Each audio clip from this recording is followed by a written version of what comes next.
Hello, this is from all the kids who have lost moms and loved ones to breast cancer. I'm pleased that you're going to take a couple of minutes watching Diane Sawyer's report on state-of-the-art breast cancer screening, a technology called thermography. The human body is a marvel. At the earliest possible invasion by cancer, your body actually sends out a heat signal. But until recently, we couldn't detect it. But now we can with digital thermography. And we hope you'll consider thermography as part of your overall breast wellness program. I really hope you and your family and your kids benefit from Diane Sawyer's report on ABC News. Thank you. A lot about mammograms and ultrasound, and talked with you as well about the hope that someday there could be maybe a new technology that would discover potential cancer before it became actual cancer. So I decided to journey into the future of breast cancer diagnosis to see if I could show you what's new and coming our way. Meanwhile, back in New York, we found another machine and a doctor hoping to find cancer before any X-ray or mammogram can. How is it we haven't heard about this before? Well, it's relatively new. This is the Weill Cornell Medical Center in New York City, where doctors are testing a new computerized version of a very old technology, infrared technology called thermography. In fact, look at this. It was created decades ago to map the heat from an enemy missile that might be approaching the U.S.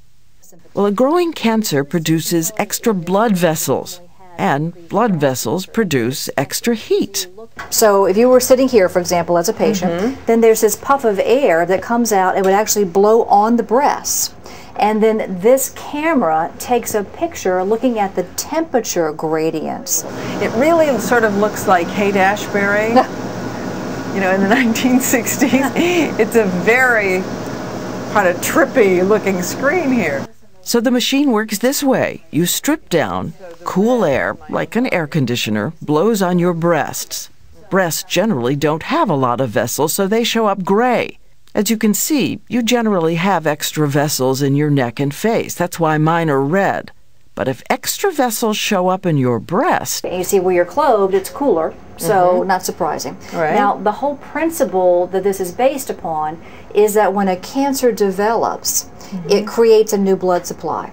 So because of that, an area around a cancer will be warmer than the surrounding normal temperature. Here I am. I want to establish I'm just sitting here in this perfectly pleasant room. I happen to be clothed, but I wouldn't be if you all weren't here. And this is the air that's going to blow in on me. It's like singing from an air conditioner. It's really not uncomfortable at all. It's front of an air conditioner. It's not even chilly. It's just cool air. My name is Danielle, physician assistant. I'm hoping that this will be a way to detect any problems in my somewhat denser breast tissue. Karina Sakmar, who's taking the test, has a family history of breast cancer. She's in the high-risk category.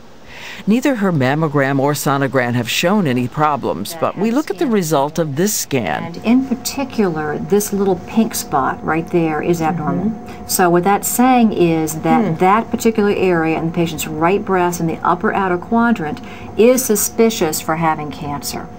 To be sure, no one knows if this is really cancer. This is still a new approach. False positives could be very high. But scientists will learn more from the 21 machines now scattered across the country.